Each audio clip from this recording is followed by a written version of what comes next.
Scrub, scrub space.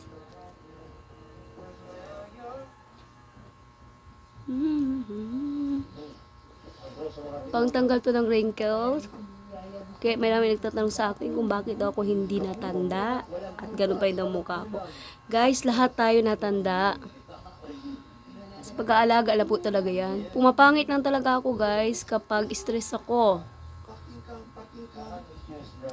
Pag stress talaga ako, guys, napapabayaan ko ang sarili ko. Kaya ayaw ko pa talaga ng stress. Gusto ko happy lang.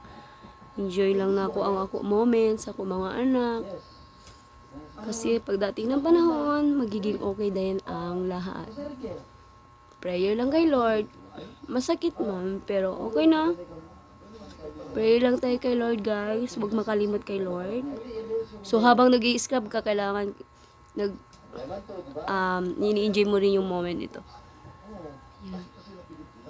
Hindi man talaga ako maganda, guys. Talagang, pag nakaayos lang ako. Pero pag hindi ako nakaayos, akong mumu.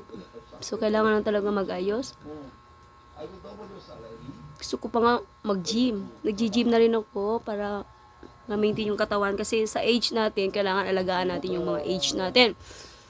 Yung age natin is, kailangan maalagaan yung mga katawan, mga cells natin. Kumain ng gulay, guys. At uminom ng maraming water. Mag-wash na tayo, guys.